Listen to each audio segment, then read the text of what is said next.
Hark the bardic paladin, who sings and plays again. He tells the tales of glory, and weaves a magic story. He'll join you at your table, and ask you to share a fable.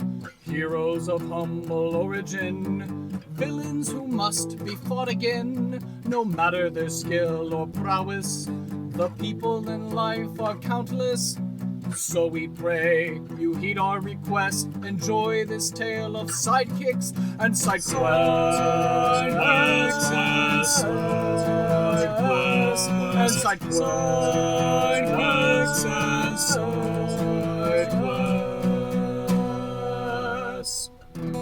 Episode 113, Sandrine and the Sunset. Welcome to Sidekicks and Side Quests, the Dungeons & Dragons podcast that helps to put humans back into humanity and breathe life into your campaign NPCs with backstory and bravado. That's right, we're building a world, one character at a time. I am your host, Kurt Krenwelge, the Bardic Paladin, and I'll be joining Adam Bradford's table in the Levitating Platter. Hello, and welcome to another exciting episode of Sidekicks and Side Quests, the best unofficial Dungeons & Dragons podcast, in my humbly biased opinion.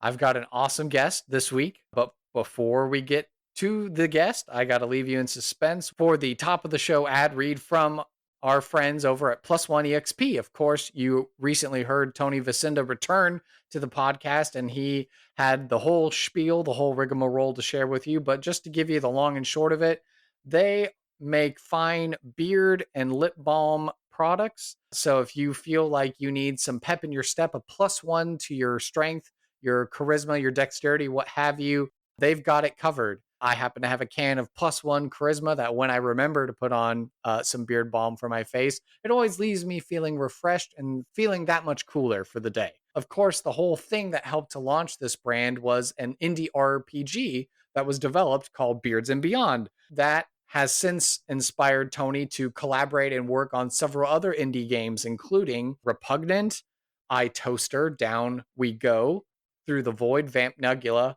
and Brandstanding, just to name a few.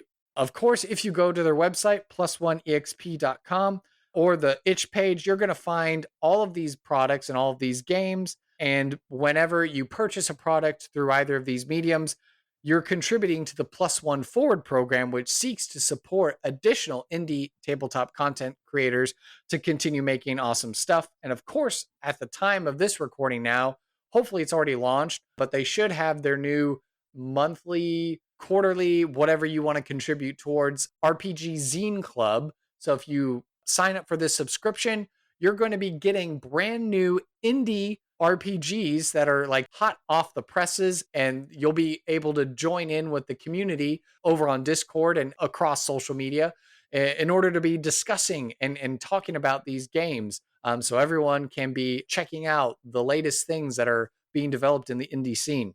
So for more details and all these things, again, I highly encourage you to follow Tony and +1 on all of the socials over on Twitter, X, Facebook, YouTube, Twitch, and Discord in order to keep up with all these various projects that are being worked on, as well as upcoming interviews, one-shots, and actual plays of, again, some of these amazing indie TTRPGs that are being developed. And if you don't mind, when you go to the website page, plus1exp.com, use that affiliate code for this show, Randolph, in order to save on a beard balm or a beard RPG. You know, you get a discount at no extra cost to you, and it helps to support the podcast. So again, go to the website plus1exp.com, use that code Randolph at checkout, and I appreciate you so much. Without further ado, I would like to turn the microphone over and ask, hello, mystery contestant, would you care to introduce yourself, tell us who it is that you are and what is it that you do? This is already so much fun, and we haven't even started. I love the prompt there. I am Adam Bradford. I am the Chief Development Officer at Demiplane currently, which is a very, very made-up title to say that I do, there's a lot of kitchen sink stuff that falls under my realm of responsibility at Demiplane. But I formerly was the founder of D&D Beyond, And before Mm. that, I spent about a decade in the defense and aerospace industry. I live in Huntsville, Alabama, which is the Rocket City, so a big Mm. NASA presence and everything here. I am someone who has been kind of lived in the normal day job for probably a big portion of my career, and Mhm. then I got a very lucky chance to enter the gaming industry. Gosh, 8 or 9 years ago, I guess at this point, and it's just been nothing that I would have ever expected happening to me, but it's been an incredible ride to be able to, especially through D&D Beyond and through working with Wizards of the Coast, and now with all of the incredible publishers that we work with at Demiplane, Paizo and Free League, and I almost said some that we haven't announced yet, but lots and lots of really great publishers that we're working with. It really is just an incredible privilege to be able to work in this industry that I love so much, because tabletop role playing is genuinely my first love, and never thought that it would become a job for me. Awesome. I know that you were a guest on my friend Andrew Strother's podcast, Roll for Persuasion, and you did a very cool in-depth interview, and I believe that was when you were still with D&D Beyond, and so you got to tell the whole story of how that came about. And so if you haven't listened to that episode, I totally encourage you to go do that, so we're not necessarily retreading old ground. But it is really interesting, to have the architect, if you will, of D&D Beyond, which is a tool set that so many people in the hobby are thankful for and that they can use, to now have you transition, to Demiplane. Can you speak to that experience, kind of what it's like, being regarded as like this architect, if you will, this guy who helped to make the game accessible to so many people from within the hobby and from those outside the hobby that now have come into the hobby? Yeah, I think that accessibility is a really important word there. And I think that, again, playing these games, and I really, that's a point of emphasis for me, is I say these games instead of D&D, because I have from the very beginning, over 30 years ago at this point. Whoa, getting it, man, time really marches on. But when I started playing, I actually started playing with the Star Wars Weston Games version of the rules, and you're picking up 20 d6s and throwing them down on the table and just hearing the rumble. It was just so incredible. I fell in love instantly with everything that was. Of course, I found Dungeons and Dragons at that point, second edition AD&D, and so started playing that. But then I quickly discovered a Marvel game. There were just so many exciting things, and so the biggest challenge that my groups always had as I was a younger person was sticking to one game. And so we were Mhm. constantly bouncing back and forth between things. And, I genuinely fell in love with the hobby, and it became something that I liked more than video games. I liked more than any other way that I spent my free time. And so I think that as I played all those years that I wasn't doing any of this professionally, I was tinkering with ways that I could get friends that would just hold out no matter how hard I can be very convincing. And Mhm. there were still people that were holding out on me and just wouldn't try it. And so, especially when it came to, hey, everybody come over, we're going to talk about characters, we're going to get these characters created, and about 4 hours later, it's like, oh, okay, we're finishing up with the final stats for this last character. Finally, hey, let's get together next time and play. And so, that entire onboarding process, really for the hobby itself, like it's not even specific games or anything else. Mhm. It's this concept that if someone is trying to learn how to play baseball, you are not going to give them a baseball rule book. You're just not going to do that, because if Mhm. somebody starts with the rule book, they're not going to have a clue how to actually play that game. Mhm. The way that you teach someone is you take them to a game and let them watch the game. And so I think that that's such a huge deal with this hobby, is that for so long it has required you happening to stumble upon people playing it in the basement of a game store and get interested in it and all that. But with the advent of streaming technology, you have people that are playing campaigns that thousands, if not millions, of people are watching week over week. You have these digital tools, and as I started in the gaming industry, one of the things that I was really seeing is, hey, we had some virtual tabletops out there, and they were doing a great job at what a VTT does, which is allowing for a map to kind of coexist between, everyone who's connecting to the platform. It lets you move your tokens or, digital miniatures. You can have your fog of war, all of that, and trying to recreate that part of the experience. But the thing that I always saw as a gap that I really, really wanted to fill was what is the cornerstone of really all of these games, which is the characters themselves. And so I think that's where everything started for me was, hey, there aren't great ways to make these characters. And huge World of Warcraft player back, from vanilla on through, Wrath of the Lich King. And as that was going on, one of the things that in my younger days, I even got, in trouble at my job sometimes because, the VP would walk past my desk and I would have the World of Warcraft armory up on my computer screen because I was just enamored with this completely made up character that I was playing.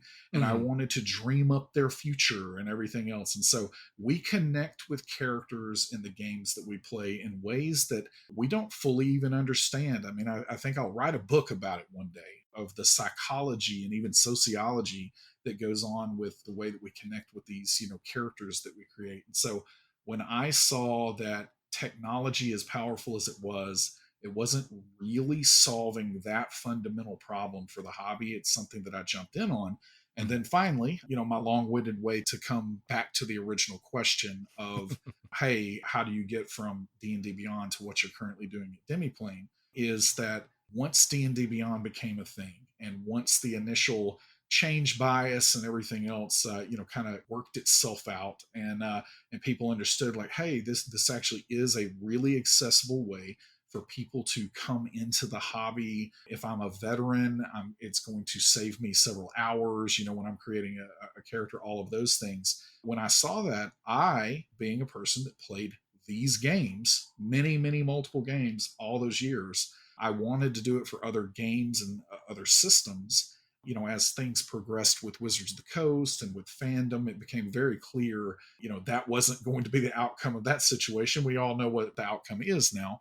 And so at Demiplane, working alongside the founders there, we have put together something that it's like, hey, we want to provide that level of accessibility and convenience and ease and help onboarding with the technology, especially centered around the character experience for these other great games. And that's really, it is kind of a mission for me, even personally, not to sound too cheesy about that, but it really is something that I believe that the world would be a better place if everyone played these games, because I think that it just makes us kinder, it makes us wiser, it makes us just better people. And so, the more people can be introduced to the hobby, the better off the world's going to be. Wholeheartedly agree.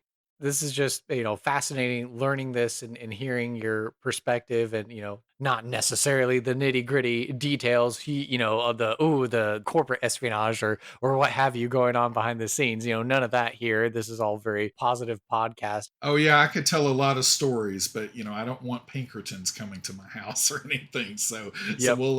we'll stick to the high level here. Yeah. We will keep the high road and it's all smiles and good vibes and Oh, it positivity is. here. It is. Yeah, absolutely. I've lived a wonderful adventure and journey, and D&D Beyond is such an important milestone and part of my life. It literally has changed my life, Mhm. and it's something that I'm forever grateful for. And really, what I love the most about that experience is it does allow me. There aren't many times in people's careers or even just their personal lives that you're able to do something big a second time, Mhm. and having the benefit of that hindsight of what worked and what maybe didn't work as well, the first time around. And so, as we are putting together the platform, at Demiplane for characters in particular. We're in beta with Pathfinder. We've got, several things that we're working out, kind of some of the kinks, especially with performance at the moment. But the experience itself is a really great flow. It's so flexible. And one of the most incredible things has happened is that, we've been hypothesizing this entire time that we can't build this like I did at D&D Beyond, because D&D Beyond got kind of painted into a corner where it's like, hey, we're building this for this one system, Mm-hmm. and if there are sweeping changes to that system, it's going to grind everything to a halt. And we saw that with things like Tasha's Cauldron of Everything. It's like, hey, we're going to make some big changes to the system. Mm-hmm. And it made it very difficult to develop within that framework. And so, having that benefit of living through that, at Demiplane, we say, hey, especially if we're going to support dozens of game systems, this has to have a dramatically higher, amount of flexibility and power in order for that to support that. And so we've been in this deep, dark development tunnel for 9 or 10 months, really, on trying Mm-hmm. to put this platform in place. So now we're betaing with Pathfinder, and as we started looking for the first time at our, next game, genuinely from, I'm not talking the design and conceptualization that was going on for months and months, but Mm-hmm. actual, fingers to keyboard development work. Avatar Legends, which is our second game, we've got this great character builder and digital sheet for that game now.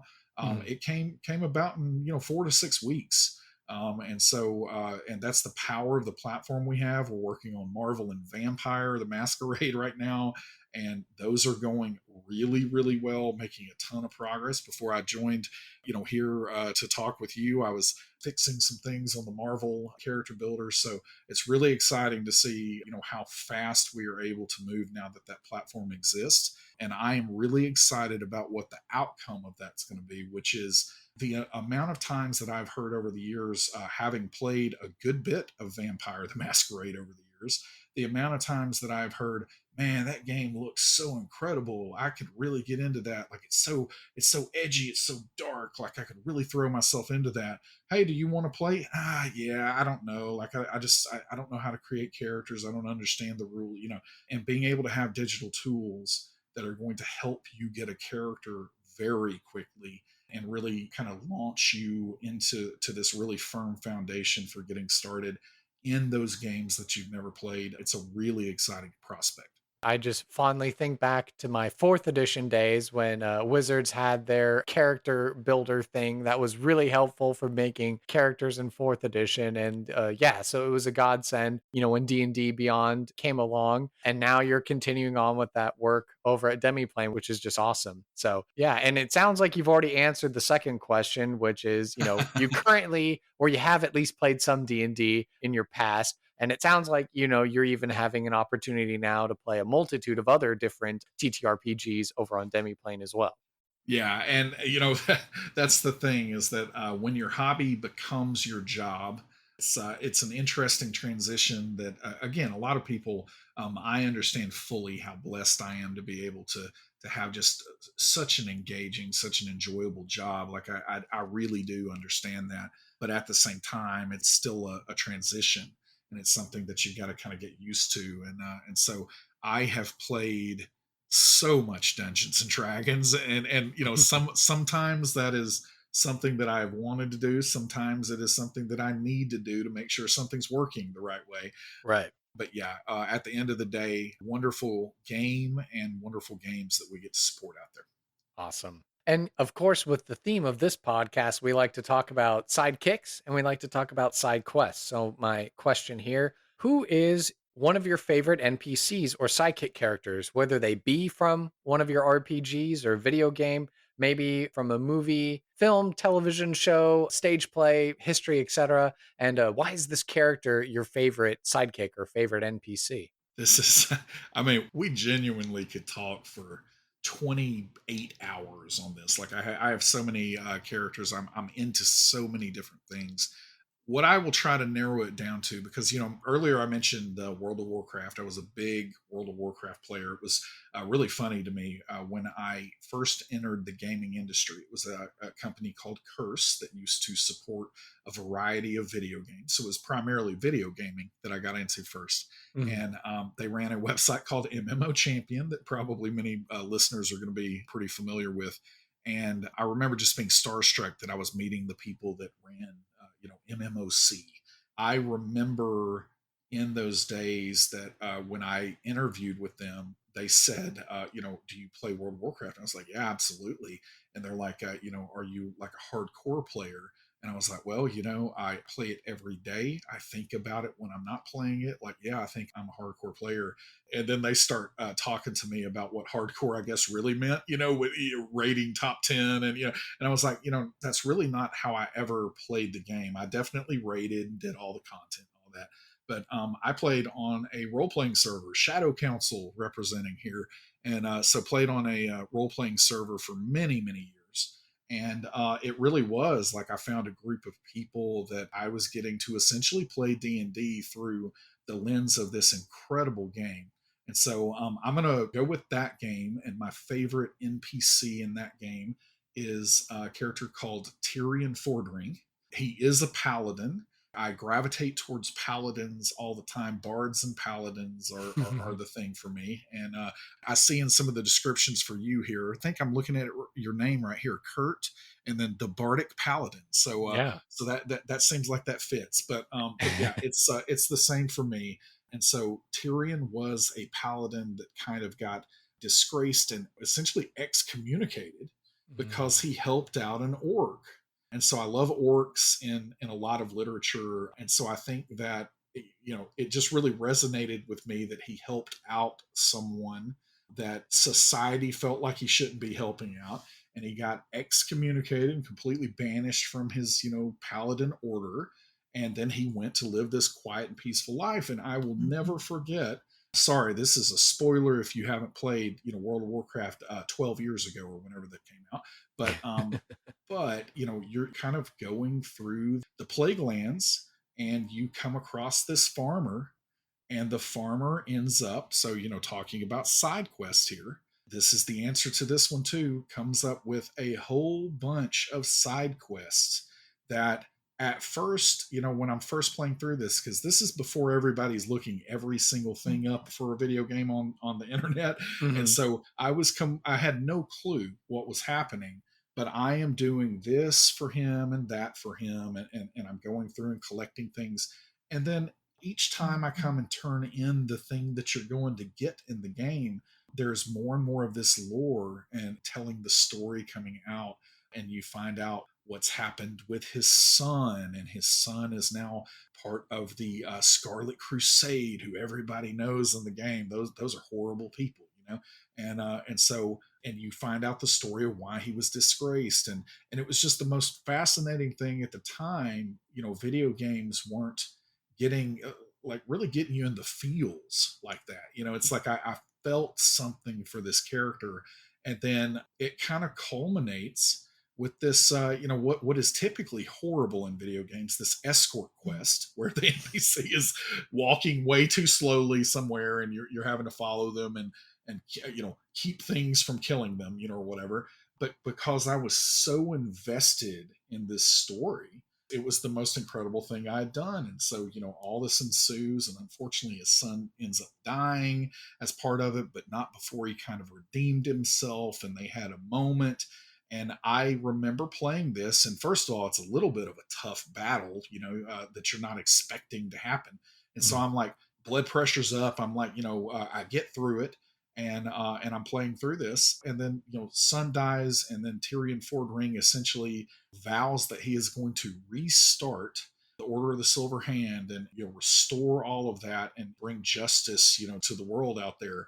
And I didn't even realize it, but I'm just like boohooing, like I've got just tears streaming down my face and everything else. And this is a video game, and of course my wife made a lot of fun of me and everything else, but it Mhm. was it was an incredibly impactful thing to me. And again, especially that concept of someone who is trying to do good out there, gets really, really knocked down in some very unjust ways, and has to kind of withdraw for whatever reason, and then being able to have that gumption to come back from that and to overcome again, and all of those things. It just really, really spoke to me.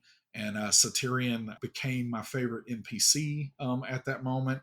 And then, of course, Tyrion ended up, after that in the expansions that followed, especially Wrath of the Lich King, which was peak World of Warcraft for me. Tyrion, was kind of the head of everything that was going on against, the Lich King.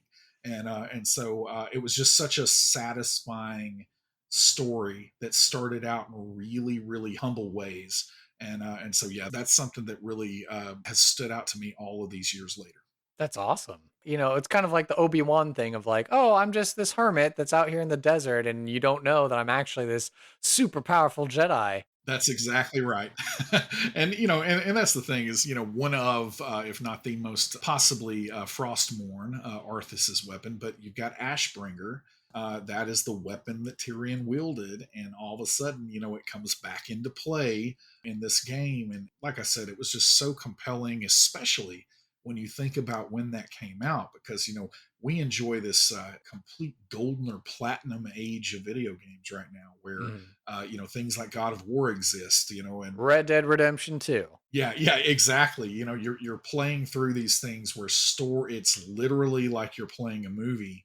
Mhm. And just to think about that, Blizzard pulled that off inside a massive multiplayer game, which has a lot of constraints, Mhm. and just the fact that they were able to pull it off, and how much it tied into the lore of the world. And I think ultimately that's what really set World of Warcraft apart. And the reason it was so successful, Mhm. but yeah, it was definitely favorite NPC. And then again, I hate that I kind of jumped forward there on you, but definitely favorite side quest was that, and I've answered that way for over a decade at this point. Like people have asked that question sometimes. I get the question more than people would think, Hmm. and I always come back to Tyrion. We'll end the personal interview section with the question of, what are you passionate about and why? This is wow. This that may be the most open-ended question possible for somebody like me, because I think maybe the place I will go with that is, I think that I am passionate about passion, and I hate to be just kind of trite there. It is so attractive to me in myself, in others when I see it, with people being passionate about things, because I have seen the transformative power of passion in people's lives. I've seen this goes all the way back to, being a kid that was just enamored of Michael Jordan, and seeing, like, even back before the internet, reading in the newspaper how hard he worked and to get to where he was, and just the passion involved in making him that kind of competitor, to loving Ninja Turtles so much that I literally could not think about anything else when I was 10, 11 years old, and those kinds of things. And then going and seeing that live action movie in 1990, and just losing my mind. Passion has been something that has been probably, if someone asked me, like, what is life about, if I had to boil it down to one word, most of the time I'm going to answer passion, because I know that passion is the thing that really drives people to accomplish incredible things. It drives them to what I would ultimately think is the most important thing in life, which is joy. And so I think passion is so important. And so if I had to list just a few, I'm a huge Ninja Turtles fan, as I just said. Love GI Joe, big Snake Eyes fan. I am also, of course, very much, my first love when it comes to gaming of any sort is Dungeons and Dragons, and just tabletop role playing games in general. A lot of people assume that means that I love board games and I'm passionate about those, but I actually don't like them at all, which is a discussion for another time probably. At the end of the day, if somebody asked me to play a board game, I'll be like, yeah, do you just want to play D&D? Like, it's like I just prefer it so much more. And so yeah, those are some of the things. This surprises a lot of people, but I'm very passionate about sports, especially the NBA. So I follow very closely. I am a daily watcher and consumer of anything going on with the NBA and really other sports. I saw that Shohei Ohtani hit his 42nd home run a little bit earlier. It's like all of those things, big time into sports. And, ultimately when I think about those things, it really boils down to, fans. And I think that I love being a fan. I love being a fan of so many different things. And I love, what it feels like when you're a fan of a sport, a sports team, and they accomplish something, succeed at something. It's just exhilarating. It's the same feeling when we're sitting in the theater and we see, I just watched Mayhem for Ninja Turtles, and when I see the love and the care and the passion that went into that, then that continues to spur on and feed my passion, and I just enjoyed the hell out of the film. So it's just like all of those things. Passion to me is what gets me out of the bed in the morning, and that's another reason that I feel so blessed that I get to kind of turn one of my core, just fundamental passions in my life into something that I can do as a job. Amazing. Well, we've learned so much about Mr. Bradford here in the personal interview section that I think it's time we now turn to some NPC creation.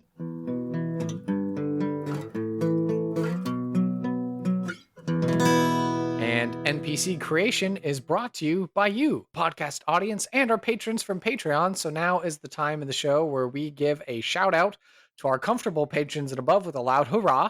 So to you, Katie Downey, Nicholas Cardarelli, Anson Jablinski, and my parents, we say cheers. So again, all of these folks are among my wealthy level patrons. Katie, queen of our Patreon, is actually our first aristocratic Patreon supporter. So certainly we want to give them those additional kudos because it means that they get to introduce an element of chance to our random tables that we can use here in NPC creation. So we might get to hear some of those responses used here today. So if you'd like to learn more about our Patreon community, just check the show notes below. Go to the podcast website or just go directly to patreon.com/sidekicks and side quests to find out more about our accommodations. Help us expand the operations of the levitating platter in this demi-plane, wink, and worlds beyond. All right. So before we started hitting all the record buttons on the podcast, I believe we were going to go the path of random today with using some random tables and some dice rolls. Is that correct? That sounds great to me. Okay, well, if you've got them at the ready, I've got all my tables here. And the first question that we will ask and get an answer for is, what is going to be the name of our character? And we determine this by rolling a d20. D20. All right, nice. And you said that Katie had something to do with at least some of these Exactly. responses? Okay, nice. So we've got 16. 16. All right, your answer was provided by previous guest, Max Chiquino, Sandrine. Sandrine. Yeah, Okay. which is spelled Sandrine. I believe it's Sandrine. That's how I would say it, unless you That's feel how like. I would certainly say it that way, yes. Okay, all right. So Sandrine. All right, so then the next thing we get to roll for is the ancestry of our character, and we determine this by rolling 2d10s for a d100 effect. Okay. Okay. So that is only a 10.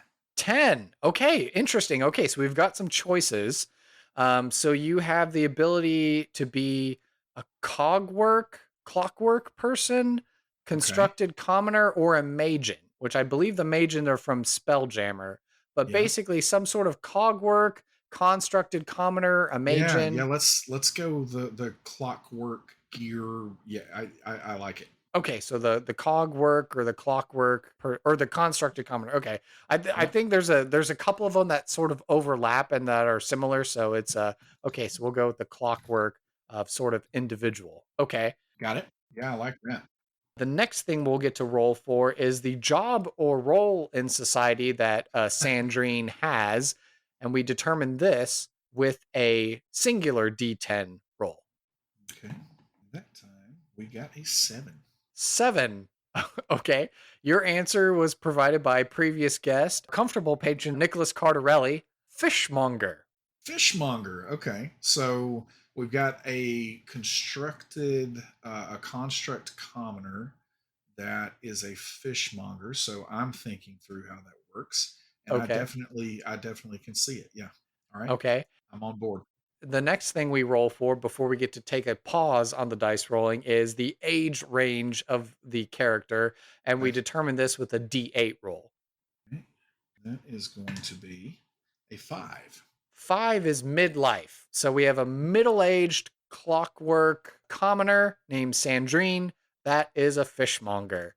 And with all of these pieces of information in mind, can you describe the physical appearance of Sandrine with all of these key Yes. details? Absolutely can. So, first of all, being middle aged as a construct means different things likely than other squishier races. And so we're going to go with very aged and worn. So lots of time with water and salt and everything else. And so this looks beaten down. This looks C3PO before the oil bath, Ooh, kind of stuff is what we see here. But growing out of various orifices and cracks and seams in this kind of patchwork body at this point. So it looks like possibly the body at one point was some kind of possibly even adamantine, but at least mithril. It's something that shines a little bit brighter than your typical steel, but you see kind of complementing that and accenting that more bronze and brass and honestly just kind of brown, looking bits of metal that have been repairs over a pretty long lifetime at this point. You see that the frame itself is bipedal, and so it's humanoid esque, mhm. but it's going to look a little bit closer to just a bunch of columns that have been stacked together. So almost IG-88 ish, Mm. kind of long, but then it has very very long arms because that is used in the ship. And we won't get too far into that, but this is about the body. There's a place that basically they're able to plug into Okay. the ship and attach themselves where it doesn't really matter how stormy it gets. They're not going anywhere unless the boat itself busts apart. And then with those long arms, they're able to manage nets because this construct understands that efficiency is not casting or anything like that. It is making sure that you have nets in the right places. And so almost go gadget extendable arms are something that this model, now again, didn't start out as a fishmonger. So a Mm. lot of these are modifications over the long lifetime that they've had to put in place. Interesting. Yeah. So I love how in the NPC creation part of the show we start to describe these things and it naturally kind of generates this world building aspect as to trying to place this character. So okay, so Sandrine didn't originally start off as a fishmonger, but over time, middle aged construct has now found themselves being adopted by this, I guess, this fishing vessel crew here in the prime material plane and helps work with some kind of like fishing company of some sort, if you will.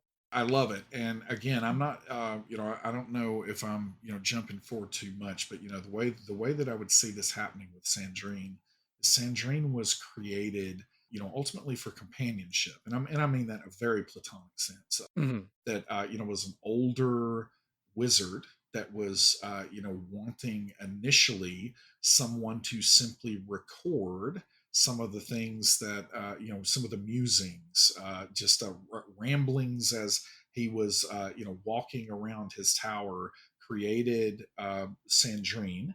And as Sandrine got created, the wizard, the mage, at some point took Sandrine on a trip, and it was a fishing trip. And so when Mm. this fishing trip happened, Sandrine, that was basically how they were introduced to the material plane. And Mm. so they kind of the best that they can do, fell in love with that activity. And so when the wizard passed eventually, Sandrine was looking for ways that they could have purpose. And so this is something that they kind of went back to a first love that they Interesting. Okay. Okay. I know in my head I'm already trying to spin up different stories, but the beauty of this podcast is that anyone can listen to this episode, take this character and figure out how they need to adapt it to their game. So, had. Absolutely. sometimes it's best to just leave things open-ended as it were. So we got the modifications and all this stuff and I like the image of the C3PO as well, but all the different mixtures of metals that have been introduced as repairs have happened. Is there anything else that goes towards the physical appearance of this character? Or do you have three adjectives in mind that you think best describe Sandrine? I like the three adjectives. Let's go with three adjectives here. Okay. We are going to say creaky, we are going to say coarse, and then we are going to say, I was trying to be alliterative here, but I don't know if I'm going to be able to do it with the last word there. We're going to say cranky.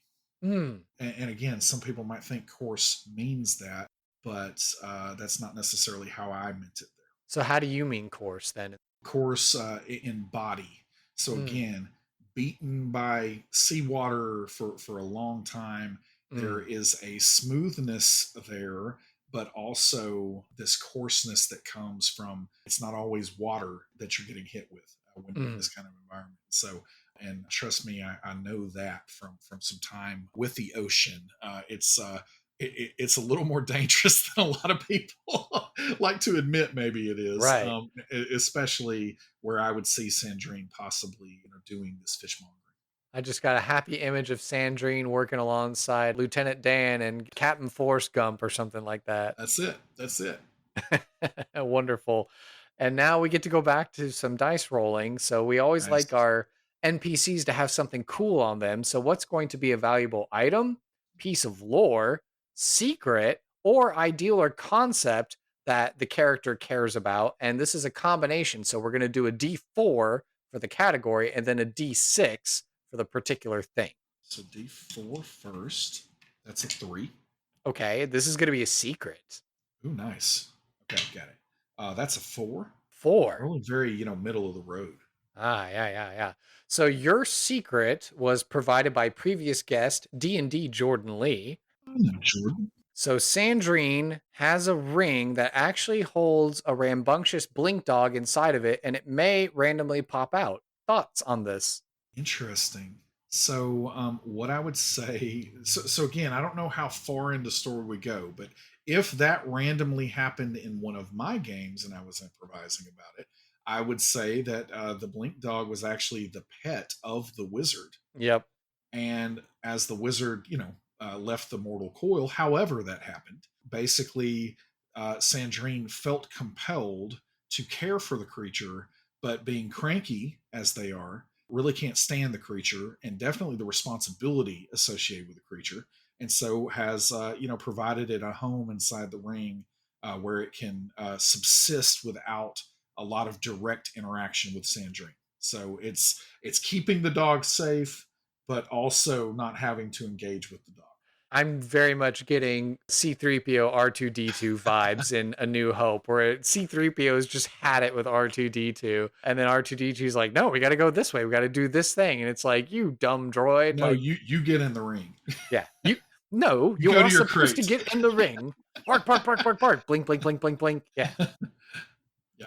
especially with trying to keep it on the boat as well. Like, just wants to Yeah, blink and ends up in the ocean. You're like, get. yeah, it's honestly a mercy for the blink dog, right? The blink dog's not going to like the water and being out there. And so, while on these long, fishing trips, because our construct here is able to kind of stay out longer than a lot of crews would be able to, and so get some pretty big hauls as a result of that. The blink dog is not going to have it being on a boat for that long, and so it gets to just rest and have a nice little doghouse inside this magical ring. Yeah. Although I do like to imagine as well some very adorable scenes where, like, Sandrine is giving scritches behind the ears, and the blink dog's rolling over, ears and tongue flopping all over, and is just like, yes, this is really Yeah, nice. that's it. But again, like, very, very cranky, I'm saying. And I think that, Sandrine being really efficiency minded, in this, job is that like, okay, if this is something I have to do with this creature, then I'm going to install something that can do that. So, it's kind of a secondary limb of some sort that can come out and do the scritches while Sandrine can still do other things with their, core arms, their primary arms. Oh, awesome. Yeah. And then let's see. Of course, every NPC on this podcast has to be able to give a side quest out to whenever player characters interact with them. So, what is going to be a particular quest that Sandrine would be willing to recruit or hire player characters to go and do on their behalf? So, here you can roll the last dice, which is going to be a d12 and be totally random. Or if you're inspired, you can lay on us what you think an appropriate side quest for Sandrine would be. I mean, why not both? No, it's yeah.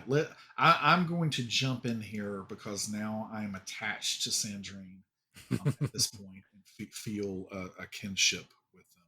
So I would say that as our player characters approach with the nice yellow exclamation point over Sandrine's head, and they Mhm. click, and the quest that is given here is a pretty simple and straightforward one from where we've gone with this, which is, hey, there is a spot that no one has ever fished in the Mm. bay because it is incredibly precarious to get to.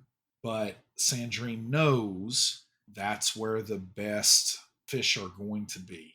And Mm. basically, Sandrine knows that they can essentially be done with a month's worth of work in a week if they could just figure out how to get to this body of water that is not accessible by a regular boat. Essentially, it's Sandrine hires. Sandrine can pay because Sandrine does better than a lot of crews out there, and Sandrine tries to go at this solo most of the time. But this Mm. is one of the ways that Sandrine understands that they can't do this solo. What they're trying to accomplish, they need to hire some help, and so it involves the PCs needing to figure out how to get there, how to get a boat there, how to get nets there, and then the age old thing in all of these games that some people gloss over maybe a bit too much is once you get your haul, whatever you're after, how are you going to get it back? And Right. in the case of fish go bad, Right. and so it's like how are you going to get them back quickly? So I think that the reason I like this is it's got some engineering challenges that the characters can try to sort out. It's got exploration.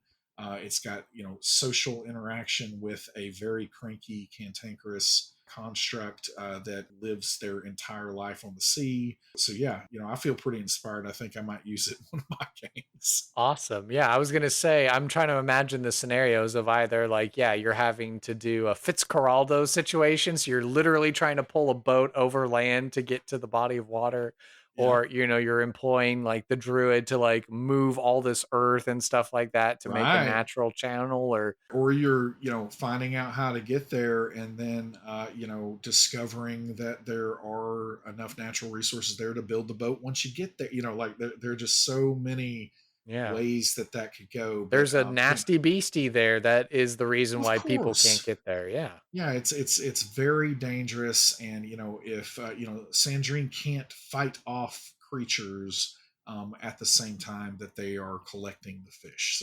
So yeah, so much action, and at the heart of it all is the very mercenary capitalism of it, and that is always at least a good place for a lot of these things to at least start. Sure, yeah. So now that we have the idea of what this side quest is going to be, what do you think the reward Sandrine is going to offer the players should they be successful in this endeavor, however it is accomplished? Yeah, definitely. Fat wads of gold, and or cash. I think is very appropriate here because again, it kind of is proportional to the amount of danger that they would be in. But I would also say that this is one of those situations where possibly the reason that this place is pretty inaccessible is some kind of magical ward that makes it so. And so I think that probably a relic or an item of some sort is the cause of that. And so even though not promised initially, it's the kind of thing that Sandrine would not have a use for themselves, and therefore very freely gift that to any characters that helped out with this. Yeah, I'm just imagining like Critical Role situation. It's like, oh, I have no use for this device. And it's like, this is a vestige of divergence that's Yeah, just yeah, yeah. laying around randomly. Okay, I guess you get it now. Yeah, exactly. Yeah. That'd be very funny. Okay, and then to consider the opposite, what's going to be the consequence of failure or refusing the call to the adventure? Yeah, I love that because that, and I love the concept of the hook, especially when we're talking about fishing here, because that's the whole point, right? Is that the characters have to take the hook, and you got to be able to set the hook. And so when that's happening, I would say that first of all, consequences is they just don't get paid a very large sum for whatever level these characters would happen to be. It's a very large sum, and so they wouldn't get paid. But then, I also think that it's always fun to say that, if they turn that down, then whoever that rival adventuring party that just keeps, eating their breakfast, beating them to this place, to that place, freely goes in and agrees to it, right where they can see it. So it's like, hey, you missed your chance. And then your rivals over here are the ones that are going to potentially get to take this risk and possibly get this reward. So I like going that route for sure. And then I think other than that is they're going to discover some kind of threat when they get to this place. And Mm. if that threat continues to become a bigger and bigger fish in a smaller and smaller pond, then those kind of problems have a way of pouring over into the wider ocean and possibly coastal towns there. So consequence of that could be, hey, you could have discovered this when something could more easily be done about it. But Mhm. but since you didn't find this earlier, then you're going to have to deal with bigger consequences later on.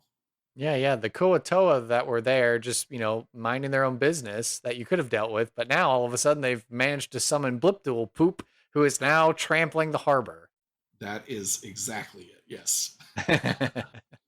Yeah, no, I love Sandrine, and I think that again, it would not surprise me if Sandrine ends up in some of my games in the future, and that's one of the other things that I just love about this stuff is this is completely randomized, and I had no idea what I was getting into with any of those roles, but that improvisational storytelling aspect really is just it's one of the key ingredients in what I love about this hobby. All right. Now that we've had the opportunity to create Sandrine, it's time to throw him into a random encounter.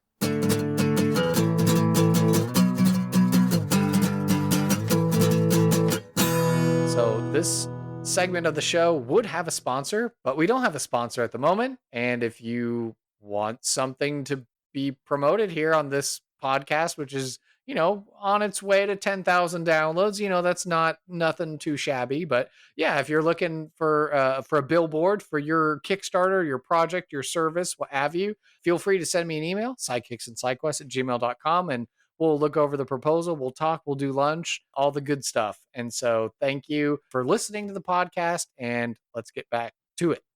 So the random encounter segment is where we like to do a little bit of a role play of vignettes of a All scene right. with the character that we've created. So, you don't have to talk in a funny voice or anything like that, but we're just trying to embody and contextualize Sandrine. So the question becomes, what kind of scene are you interested in portraying Sandrine in? Is it going to be Sandrine meeting one of the podcast adventuring characters to give the side quest? Is it going to be a poignant scene with the former wizard owner of the construct gifting the Blink Dog ring? Is it just a slice of life of Sandrine just kind of dealing with the ins and outs of life in this harbor town and, dealing maybe with other fishermen and maybe hearing these stories or these rumors about this the gold mine fishing spot that no one Yeah, can get to or what have you. this is one of my favorite types of scenes in film television. But let's say that Sandrine is so good at their job that the other fishing crews become very covetous Mm. of that success. And so Sandrine, being such a perceived outsider, has been trying to carve out a living in this coastal town where there is a lot of fishmongering.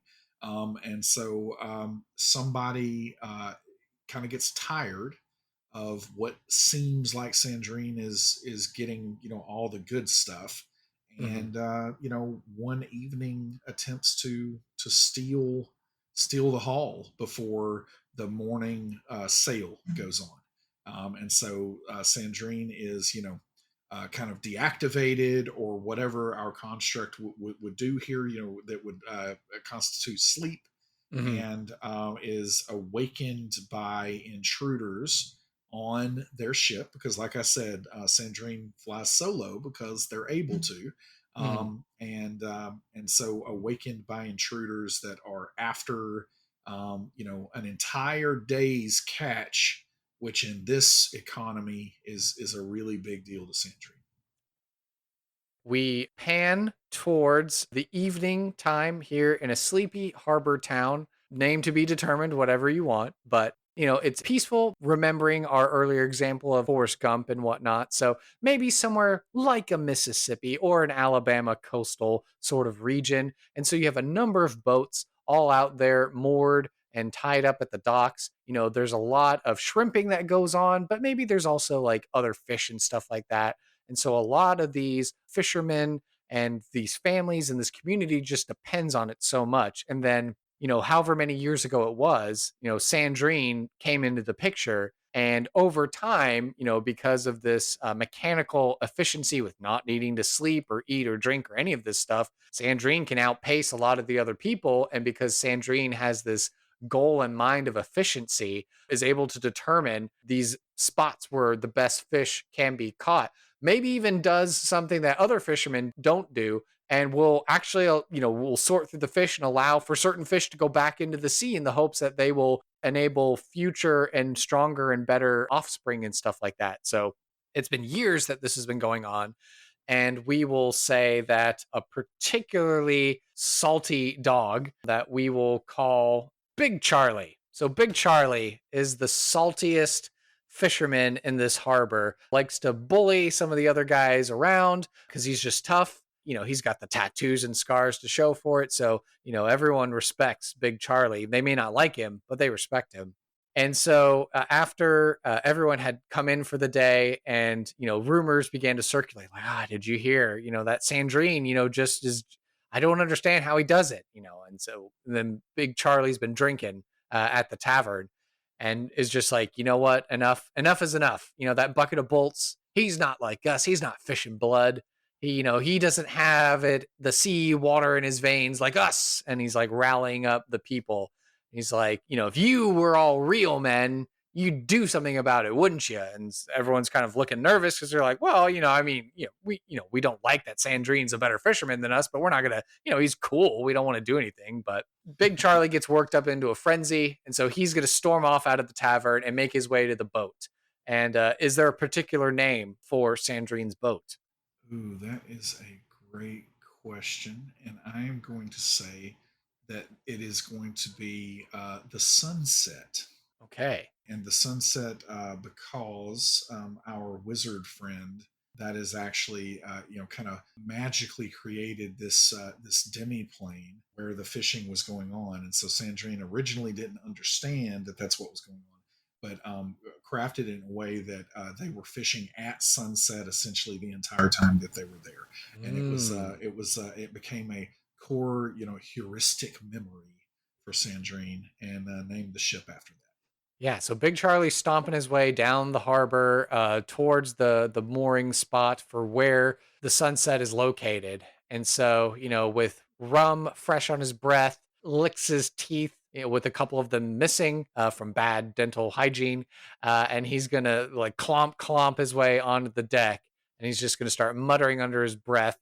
He, has like a big knife that he uses for filleting fish or whatever on his hip, and he pulls it out. And so he starts stomping through the ship, and he's like looking and he's muttering like, where's that score? I'm gonna teach this bucket of bolts what for. And so what's happening with Sandrine? So Sandrine, again, not a need to eat, sleep, really any of those kinds of, again, that the squishies have to do.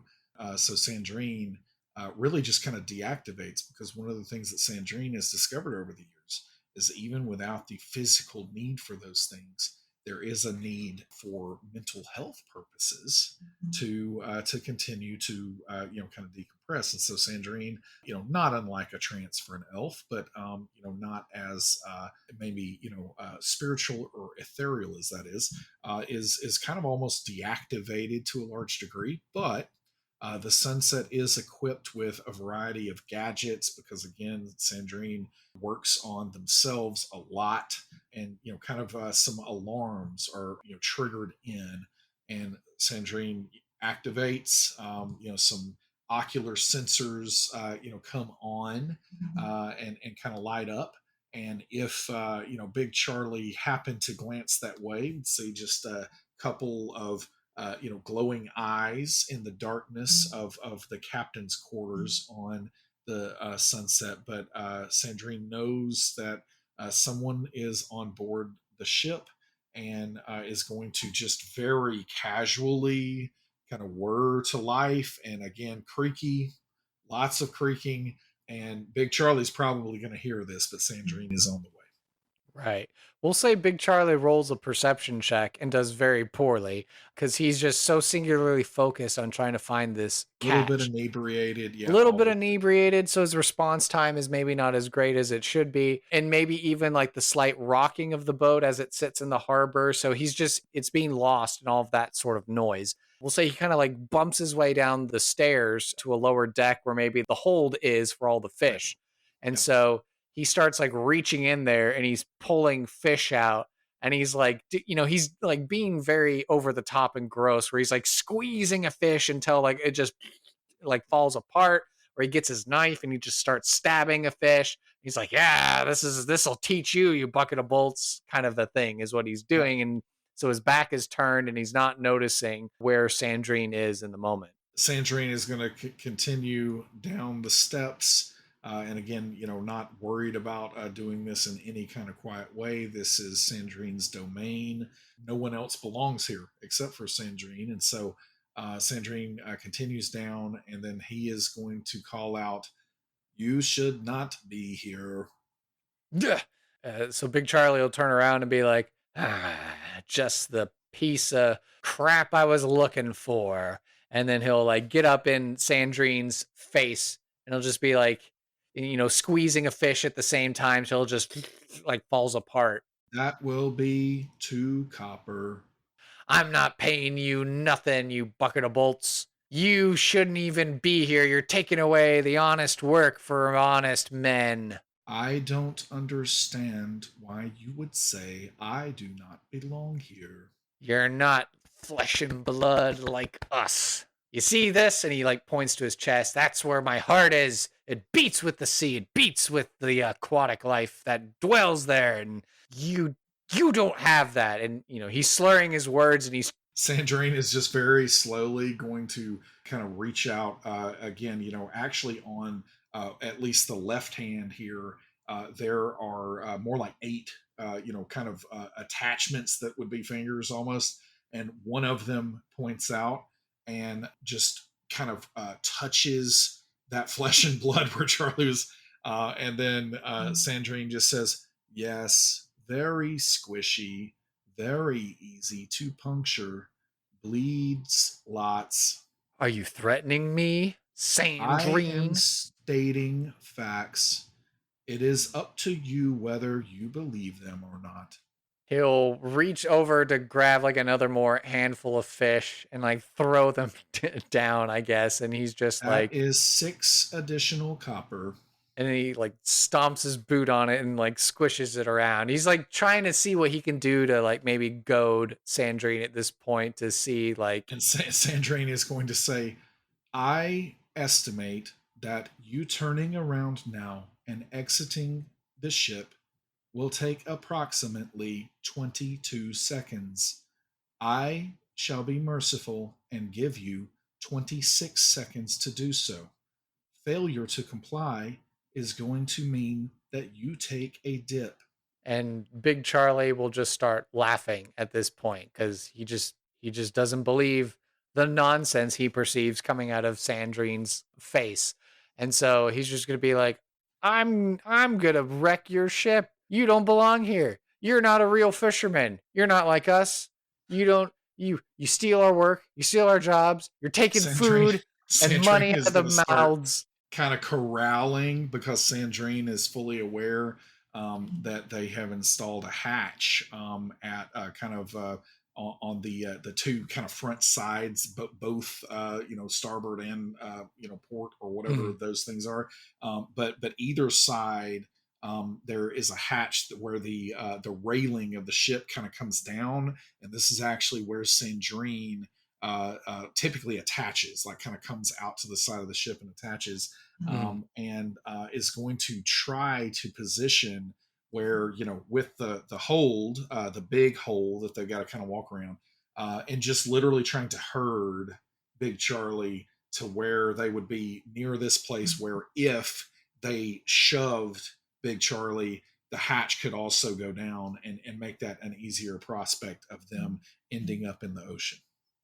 Yeah, yeah. So I think, the like for every moment that, Sandrine advances, like Big Charlie stumbles back and he tries to make like a big show of like, what are you doing? You're trying to pick a fight? I'll go to the guards. I'll tell them that you picked a fight with me and that and so he's trying to like argue No and like fight. maybe he'll try and like, try and smack back at Sandrine, but probably it doesn't do anything to him at this point. 8 more copper, and Sandrine just unfazed continues. This is not a fight. I have heard that humans appreciate this type of humor. That if this was a fight, you would know it. And so, yeah, Big Charlie is just gonna maybe try like one last ditch sort of effort. I suppose Sandrine wouldn't have any need for light sources like lanterns or anything like that in the hall I because would being a definitely construct. assume, yeah, the dark vision is there. Yes. Yeah, yeah. So maybe an old lantern. Again, in his drunken state, maybe he's not quite thinking, but like, like this old lantern. So he grabs it and he tries to smash it on the ground, like, ha, I'm just gonna set fire to your boat. But then he looks Ooh, down and he sees like a pool of like glass and oil for something that hasn't been lit in like however many years. And so then right. he just looks confused. It's just like, well, that should have worked. Like, why is nothing on fire right now? I do not need fire on the sunset. Speaking of sunset, I believe that yours is about to set, and he's just going to continue on. And when he thinks that if Charlie gets close enough to the edge here, he's actually going to kind of surprise with a little bit of reach, that these extensible arms are going to just literally just kind of just reach out in a very straight, efficient manner and try to shove Charlie off into the ocean. Yeah, I think it totally catches him off guard and he's not expecting it. Kind of like he, grabs onto it, but like, and it gets pushed out. And so maybe he's like dangling out and he's like trying to hold on and not get fully pushed out. And so he's like yelling and struggling enough to maybe like get attention of like people, Yeah. bystanders and stuff looking over. And so he's like trying to play it up as like, oh no, I'm being attacked or something like that. But also probably mixed with like, what are you doing? Stop! You're going to embarrass me. Kind of a vibe. Got it. And then Sandrini is just going to simply say, you took 27 seconds and did not exit the ship. Would you like to exit the ship via the ocean below or the docks to our side? He'll probably say very mean, very naughty curse words at you in response. All right. So then at that point, Sandrine does not care about the subtleties of the situation and just says, very well, and just releases and or flings, if he's still holding on too tightly, and just wants him to end up in the ocean. All right, yeah, with a loud splash, Big Charlie ends up down below. And so he kind of like struggles a little bit to get up, and maybe some of his other buddies standing on the docks, throw him a line, and they manage to pull him in. And then when all is said and done, his friends look at him like, well, so how'd it go? And then he's just like, I don't want to talk about it. And so he just kind of storms off. And then maybe at this point, a couple of other more friendly fishermen and maybe some of the guards, come up to the gangplank Yeah. for the sunset. And so the one of the more friendly fisherman types will call out and be like, "Hey, Sandrine, everything all right?" Yes, everything is satisfactory. I would prefer it if people did not enter my ship when they did not have my permission. And then the guard will call up and be like, "You think Big Charlie needs to have a night in the jail? Do you think?" I care not either way. He just better not come back onto my ship, or the next time I shall probably show him just how squishy the skin that he was flashing to me truly is.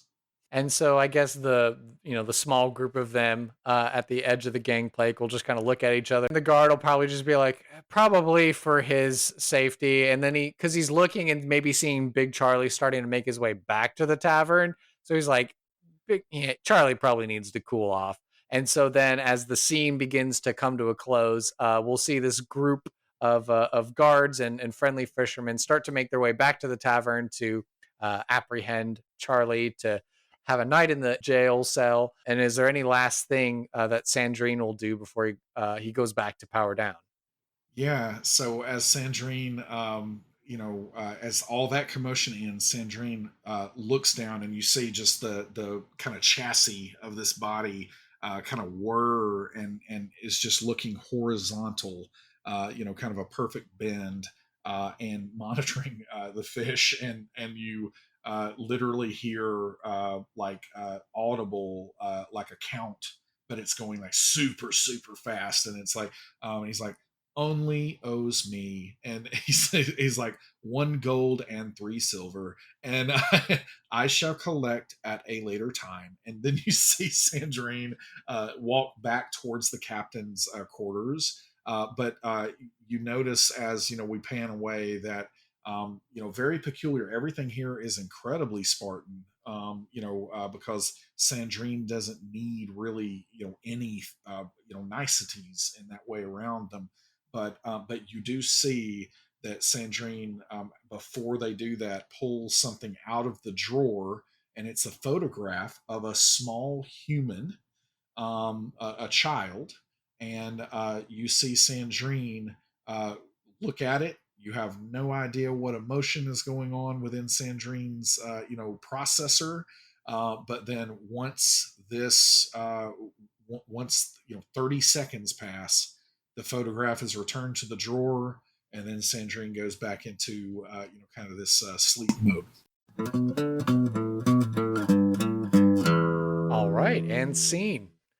So there we go. Nice. Now that we've had the opportunity to present Sandrine as a character, living and breathing, if you will, what did you think getting to be Sandrine? Yeah, I like I said, before that started, I think I like Sandrine. I've always been fascinated, and again, I had zero clue, how any of that was going to turn out. But I've always been fascinated with that concept of, HK-47 from Knights of the Old Republic, and stuff. And so the Mhm. squishies was a little callback to meat bags, and all that. So definitely like that aspect of it. And then I actually really, really enjoy playing the Alien RPG from Free League, and being able to play an android in that game is one of my favorite experiences.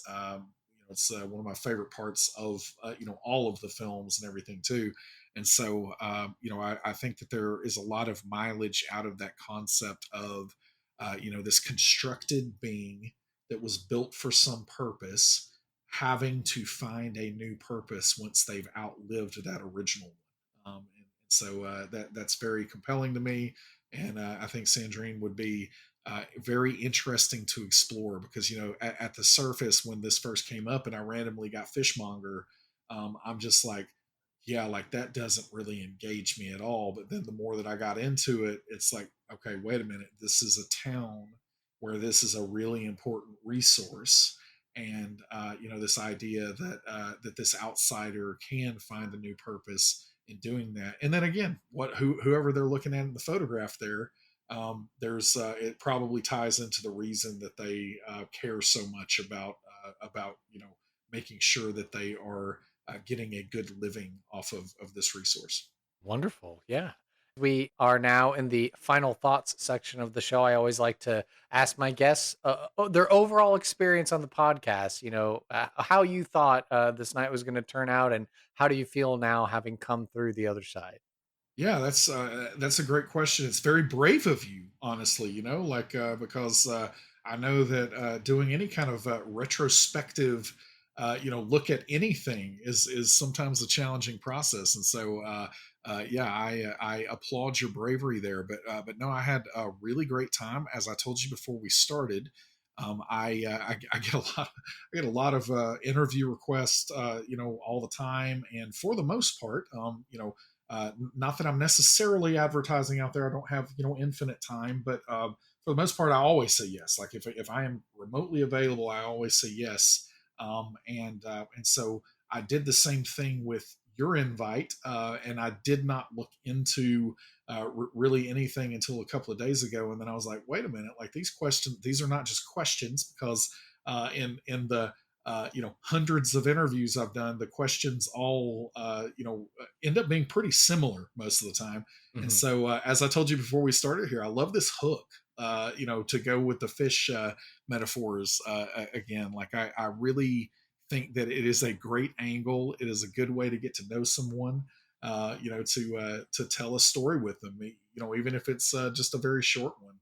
It's a great way to get to know people and to feature people and their personalities and everything else. So I think that the concept behind the podcast is a really really cool one. And then I personally, as I came through, I had a really good time, and I had no expectation of how that was going to turn out.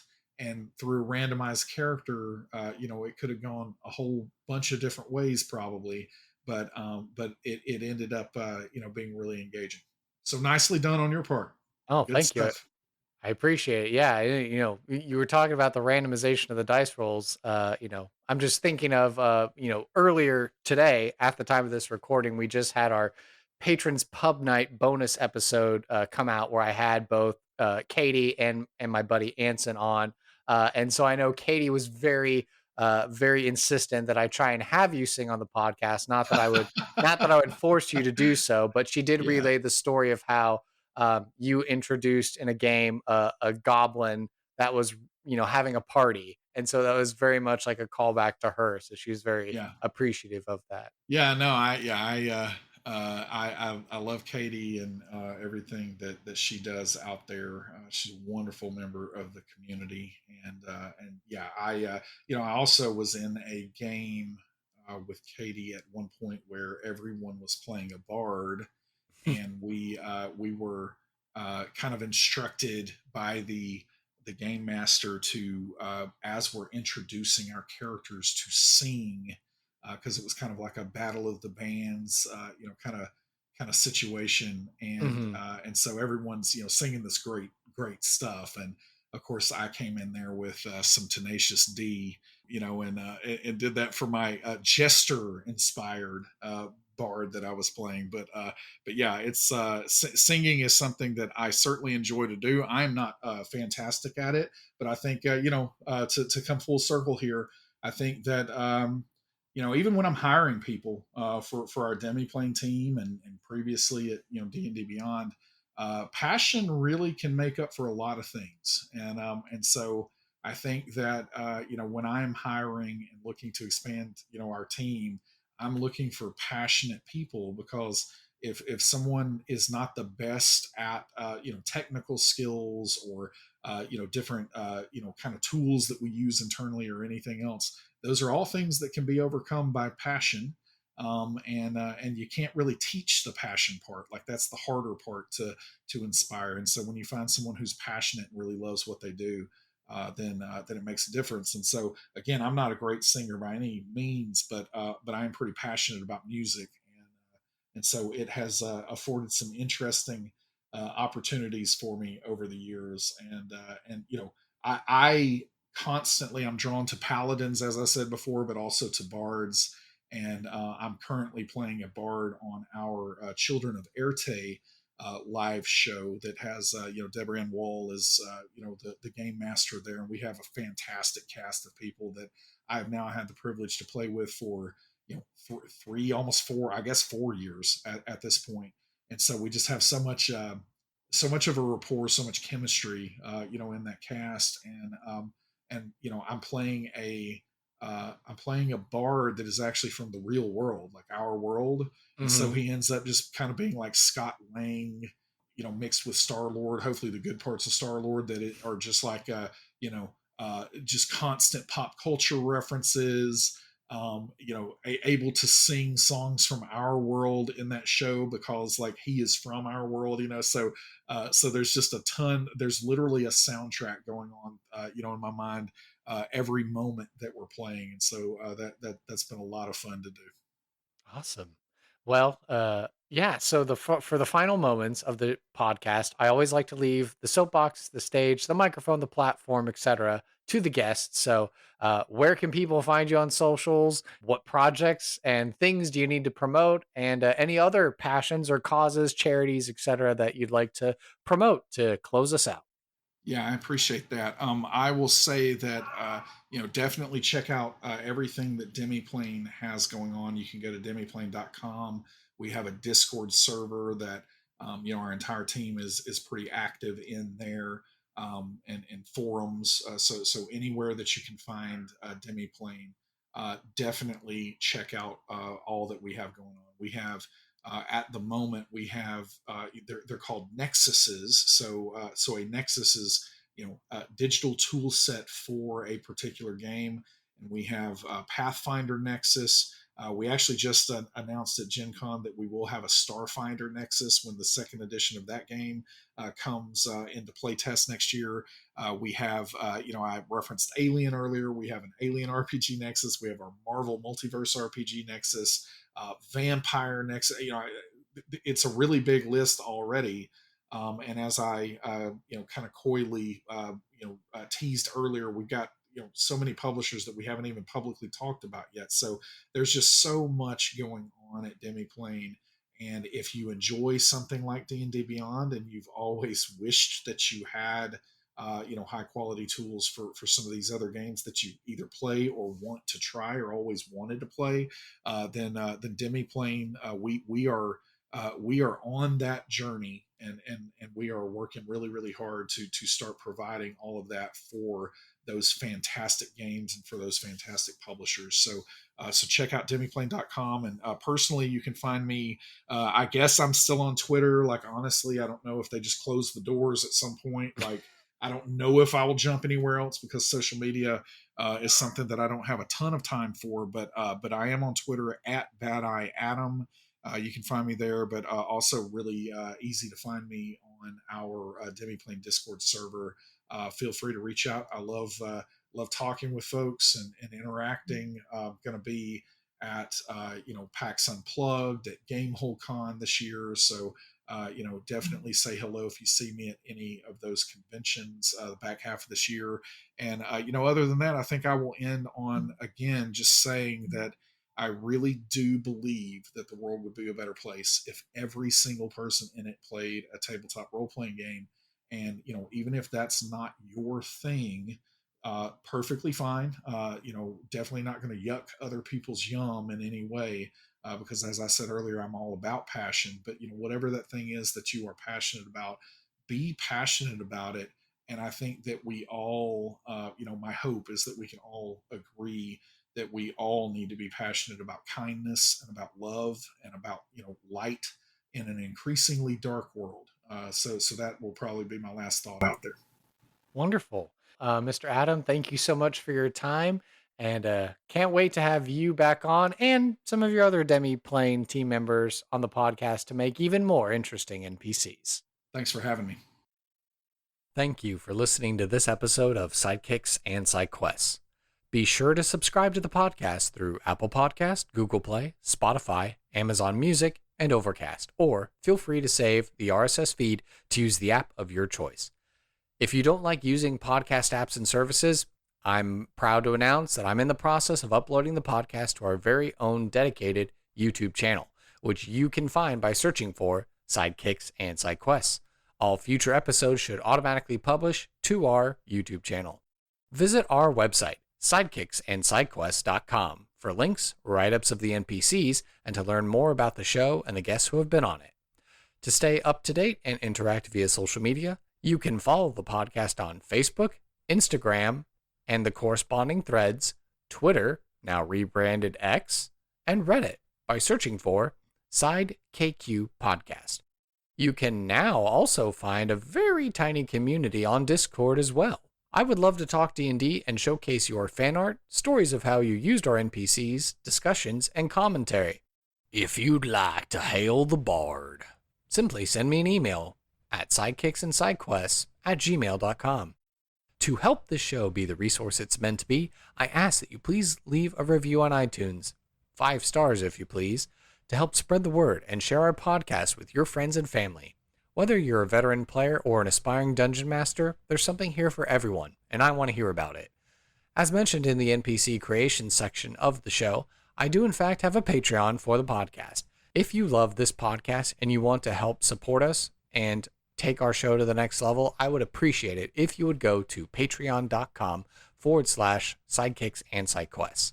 No matter your lifestyle expenses, we have wonderful rewards at every level of Patreon membership tier. Modest, comfortable, wealthy, and aristocratic accommodations await, and we welcome all patrons to the Levitating Platter. Seriously, your financial support allows for this passion project to continue to invest in itself through the tools that will take our production to the next level, as well as provide more content for our patrons and the community at large. Please consider supporting me on Patreon if you can. Sidekicks and Side Quests is unofficial fan content permitted under the fan content policy, meaning I'm not approved or endorsed by Wizards. Portions of the materials used are property of Wizards of the Coast. Copyright Wizards of the Coast, LLC. Thank you for your support, and I'll see you at the pub next time. Bar to rock on 1, 2, 1, 2, 3, 4.